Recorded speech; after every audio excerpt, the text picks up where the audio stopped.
जैसे आपके बारे में जानकारी हमने जुटाई कि आपने मात्र 2 गायों से जो है शुरू किया और किशनगढ़ से आप गायें लेकर आए, 2 गायें आपने शुरू किया। उसके पीछे जो आपने जो मेहनत की है उसके बारे में थोड़ा सा विस्तार से बताइए, ताकि हमारे जो किसान भाई, जो पशुपालक भाई हमें देख रहे हैं, वो प्रेरणा ले सके इस कार्य से और वो भी अपना जो ये इस प्रकार का जो काम है इस लेवल तक जो है वो शुरू कर सकें। जी, तो जर्नी 2 गायों से शुरू हुई। मैं एक सॉफ्टवेयर इंजीनियर हूँ बाय एजुकेशन। तो लगभग 13-14 साल जब मैंने काम कर लिया तो मुझे लगा कि कुछ ऐसा करता हूँ जिससे आत्मसंतुष्टि मिले।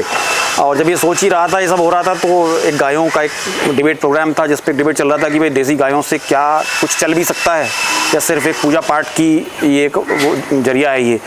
तो कोई इसको डिफेंड नहीं कर पा रहा था, कोई ऐसी डेयरी एग्जांपल में नहीं थी कि भाई हाँ देखो ये देसी गायों की ही संस्था है और प्रॉफिटेबल है, दान पे नहीं चल रही है और इसमें लोग भी हैं और देखो कितना अच्छा चल रहा है।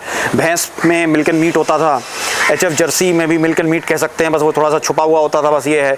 लेकिन कोई देसी गायों की संस्था ना होना अपने आप में एक बड़ी एक अजीब सी बात थी कि इतनी ज़्यादा गायें हैं और क्या कोई प्रॉफिटेबल भी नहीं है कोई संस्था ऐसी। तो मुझे लगा कि ये एक ऐसा टॉपिक होगा जो मैं शोध करना चाहूँगा, देखना चाहूँगा, समझना चाहूँगा और इसे करना चाहूँगा। तो फिर मैंने अपनी जॉब छोड़ी, क्योंकि इतना तो क्लियर हो गया था कि ये पार्ट टाइम नहीं हो सकता। और मैंने भारत में बहुत स्थान, राजस्थान हुआ, गुजरात हुआ, हिमाचल प्रदेश हुआ, उत्तराखंड हुआ, दिल्ली हुआ, हरियाणा हुआ, पंजाब हुआ, और भी जो भी स्टेट्स में मैं जा पाया, मध्य प्रदेश हुआ, यूपी है, तो वहाँ पे मैंने जा कर देखा, कोशिश की और जानकारी जुटाने की इस पूरे कार्यक्रम में बहुत कम इन्फॉर्मेशन ऑनलाइन मिल पाती थी, क्योंकि यूट्यूब बड़ा नेसेंट था उस समय। जैसे आजकल आप अच्छी इन्फॉर्मेशन ईजी एक्सेसिबल जो इन्फॉर्मेशन है वो दे पा रहे हैं, पहले ऐसा नहीं था। तो मैं सोचता हूँ कि आज तो ये थोड़ा सा लक है, गूगल मैप्स अवेलेबल हैं, आप जगह का वो लगाते हैं, वहाँ पहुँच जाते हैं। पहले तो पूछ के जाना पड़ता था, कई बार आप मिसगाइड हो जाते थे, कई बार लोग नहीं बताते थे इन्फॉर्मेशन, उनकी अपनी स्थिति होती थी जो भी है। तो ये 2 गायों से फिर मैंने शुरू की संस्था। लोग जुड़ते गए, लाइक माइंडेड लोगों को इकट्ठा करना भी आसान नहीं होता है। ऐसे लोग मिले जिन्होंने कहा कि हाँ भाई हम भी इसमें लगना चाहते हैं, और वो तन मन धन से लगे इसमें। और जो है, और अभी संस्था 100 लोगों के साथ चल रही है।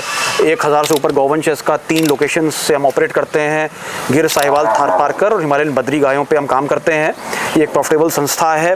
मिशन यही है कि ज़्यादा से ज़्यादा देसी गायों का संरक्षण करें और बिना दान के कैसे और गायों को हम अपने संस्था के अंदर ऐड कर सकें। बिल्कुल। तो इसके अलावा जैसा कि आपको इस बारे में जानकारी मिली कि कैसे इन्होंने 2 गायों से शुरू किया और इतना बड़ी जो है इन्होंने संस्था बना ली है। अच्छा सर, पूछना चाहूँगा कि जैसे मान लीजिए कोई व्यक्ति जो है शुरू करना चाह रहा है, मान लीजिए उनके पास 1 गाय है या 2 गाय है, किसी तरह वो उस आंकड़े को 20, 30, 50 तक लेके जाता है जी, लेकिन माध्यम सिर्फ दूध ही रहता होगा, क्योंकि वो दूध निकाल के दूध बेचते हैं मार्केट में, या उसका जो है घी निकाल कर बेच देते होंगे। आप क्या सुझाव देना चाहेंगे कि अगर कोई 2 से 50 करता है पशुओं को, तो उस जैसे आपने आर्ट उसमें गैलरी में लगा रखा है कि इतने सारे प्रोडक्ट्स आपने बनाए हैं, वो सिर्फ गाय के कुछ ना कुछ एलिमेंट्स उसमें मिले होते हैं, मतलब दूध संबंधित, तो वो कैसे वो लोग कर सकते हैं, उसका जो शोध है वो कैसे कर सकते हैं, वो उस तरह के प्रोडक्ट्स वो कैसे बना सकते हैं? तो यही देखिए, ये वहीं से स्टेम करता है कि आप क्या इच्छुक भी हैं, कहाँ तक आप जाना चाहते हैं। ठीक है, ये समझना बहुत ज़रूरी है। तो अगर आप देसी गायों पे काम करना चाहते हैं और दूध से ही आपकी पूर्ति नहीं हो रही है, आप नहीं बेचकर अपनी व्यवस्था बना पा रहे हैं, और उस जहाँ पे आप हैं वहाँ पे जो भी रेट है वो नहीं आपको मिल पा रहा है, तो प्रोडक्ट्स बनाइए। तो दूध के ही बहुत से प्रोडक्ट्स हैं, खोया है, पनीर है, घी है। शेल्फ लाइफ ज़्यादा होती है घी की, तो आपको डरने की ज़रूरत नहीं होती कि ख़राब हो जाएगा।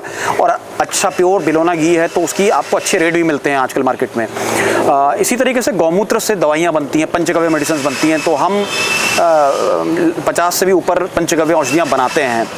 और गोबर से भी हम गौ आधारित कृषि करते हैं, सर्टिफाइड ऑर्गेनिक फार्मर्स हैं हम। तो 3 वर्टिकल्स हो गए हमारे, दूध से बने उत्पाद, गौमूत्र से बने उत्पाद, गोबर से बने उत्पाद, इसे पंचगव्य कहते हैं।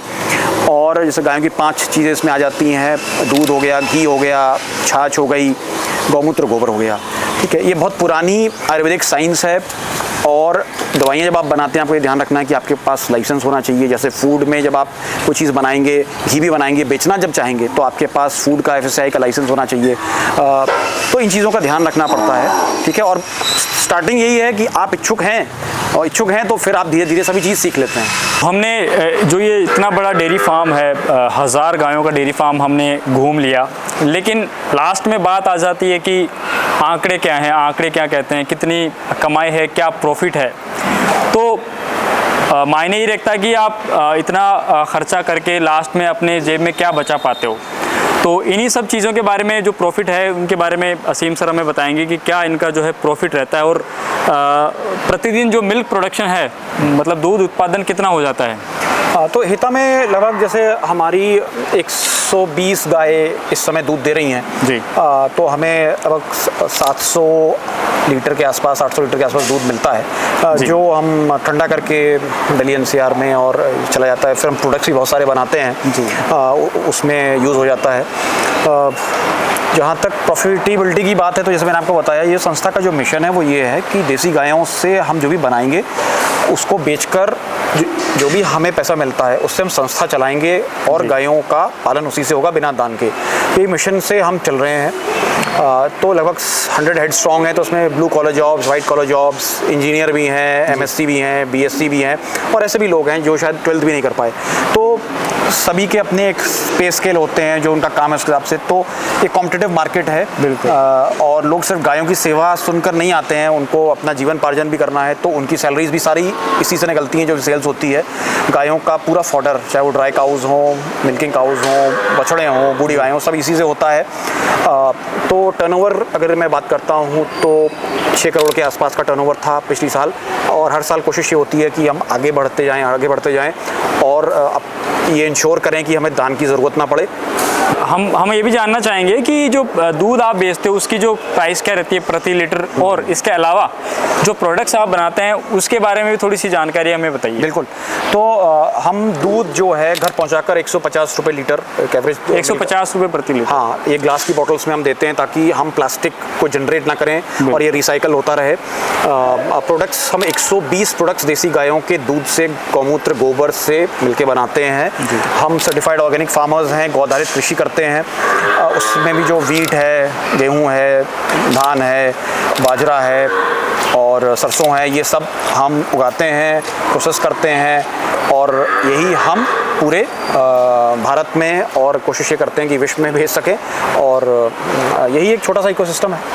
ये एक ऑफिस है हमारा जिसमें जो भी चीज़ें हम बनाते हैं उनको जब हम भेजते हैं तो ट्रैक करना, बिल्स बनाना और जीएसटी बिल्स बनाने ज़रूरी होते हैं। ये सब यहीं पे इस ऑफिस में होता है। हम ओपन सोर्स सॉफ्टवेयर यूज़ करते हैं। ओपन सोर्स का मतलब ये है कि उसकी कोई लाइसेंस फी सच नहीं है, और दुनिया भर के सॉफ्टवेयर इंजीनियर्स ने जो इंटरेस्टेड होते हैं वो मिलके इसको बनाते हैं, ठीक करते रहते हैं, नए नए वर्जन निकालते रहते हैं। तो एक मूवमेंट है कि नॉलेज जो है फ्री होनी चाहिए। फ्री ऐसा नहीं कि पैसा नहीं, फ्री इसका मतलब कि उसका जो सोर्स कोड है वो सभी को मिल सके, लोग उसको देख सकें। तो अब मैं आपको ऑफिस दिखाता हूँ अंदर से। तो ये जैसा कि आप देख रहे हैं, हेता ऑर्गेनाइजेशन में जो भी टेक्निकल चीज़ें होती हैं, प्रोडक्ट्स की जो डिलीवरी होती है उसको लेकर, या फिर फाइनेंसिंग से रिलेटेड जो भी चीज़ें होती है वो इस ऑफिस के अंदर होती हैं। हेलो मैम जी, क्या आप एक्सप्लेन करेंगी, मतलब अभी जो है आप किस पर काम कर रही हैं, क्या किस तरह का काम है आपका यहाँ पे? जी, मेरा नाम अमनदीप है। मैं यहाँ पे बेसिकली ऑनलाइन जो प्लेटफॉर्म्स है हिता के, जैसे अमेजन, फ्लिपकार्ट, अलग प्लेटफॉर्म्स हम ऑलरेडी रजिस्टर्ड हैं, तो वो सब मैनेज करती हूँ यहाँ पे। तो यही मेरा काम है। जी, धन्यवाद। आइए और लोगों से भी यहाँ पर मिलते हैं और जानते हैं किस तरह का जो है माहौल यहाँ पर है। जी, जान सकते हैं आप किस तरह का काम अभी कर रही हैं यहाँ पे? सर एक्चुअली जो हमारा जाता है स्टॉक वगैरह, उसमें जो प्रॉब्लम आती है जी। कंप्लेंट्स वगैरह करने के अच्छा, यूज़र्स की जो कंप्लेन आती है वो आप देखती हैं। अच्छा, हाँ, तो ये कस्टमर सपोर्ट टाइप यहाँ पे काम हो गया, ताकि जो भी हिता से जुड़े हुए जो ग्राहक हैं उनको पूरी तरीके से संतुष्ट किया जा सके। उनको किसी भी प्रकार की अगर समस्या आती हैं तो ये मैम उनकी देखभाल करती हैं। तो संस्था की गाड़ियाँ हैं जिससे हम नंदीशाला सामान ले जाते हैं, या अपने नंदी गाय, बूढ़ी गाय जो जाती हैं वो होता है। ये पुराना एक घर कह सकते हैं जिसको कन्वर्ट कर लिया गया है अब एक जो है प्रोडक्शन हाउस में। तो जो भी प्रोडक्शन होता है यहाँ गाज़ियाबाद में वो हम इसके अंदर करते हैं। मिट्टी की दीवारें हैं, अंदर टाइलिंग है इसमें। ये डिफरेंट अवार्ड्स हैं, रिकॉग्निशन हैं, वो सब देख सकते हैं। यार अर्क का यूनिट है। तो गौमूत्र एक ऐसा बर्निंग टॉपिक है जिस पे अनफॉर्चुनेटली मजाक ज़्यादा बनता है कि लोगों की नॉलेज नहीं होती, या जो लोग वीडियो शूट कर रहे होते हैं उनकी नॉलेज नहीं होती है। तो आयुर्वेद का ये हिस्सा है। जैसे आयुर्वेद में जड़ी बूटियाँ का मतलब सिर्फ पत्ते नहीं होते हैं।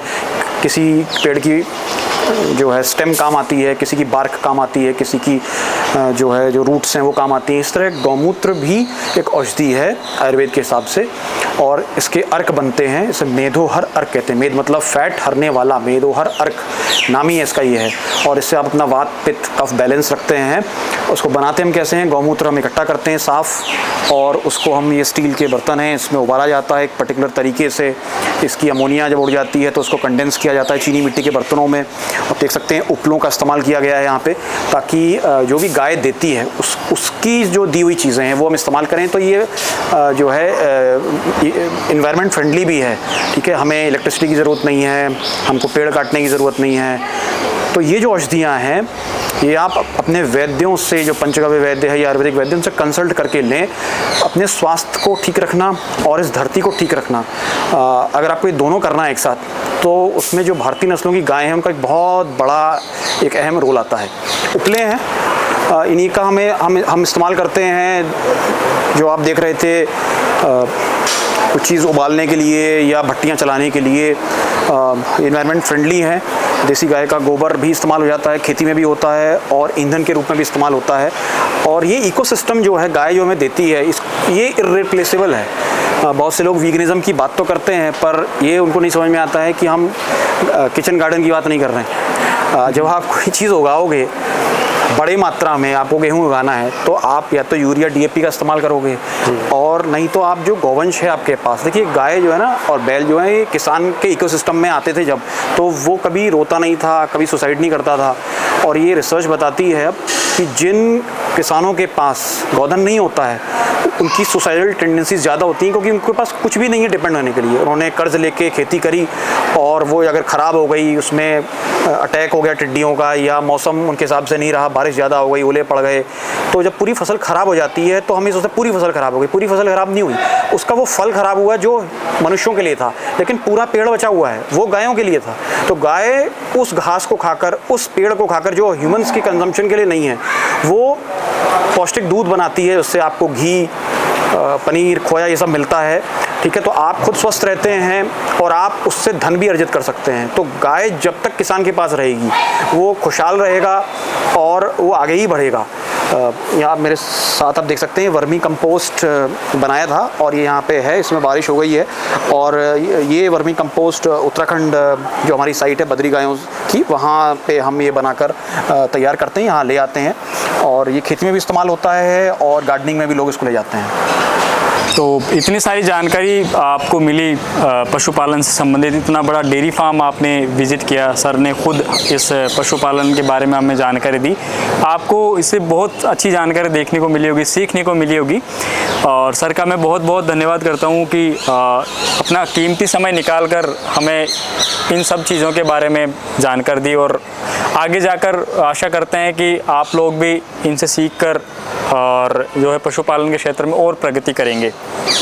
धन्यवाद सर। बहुत बहुत धन्यवाद आप दोनों का यहाँ आने के लिए, समय निकालने के लिए। हेता में आपका पुनः बहुत बहुत स्वागत है। जी धन्यवाद सर। किसान भाइयों और बहनों, पशुपालन क्षेत्र में अपनी उन्नति को मजबूत बनाएं। एनिमल आवाज के साथ जुड़ जाएं। हमारे चैनल को सब्सक्राइब करें और बेल आइकन को दबाना ना भूलें।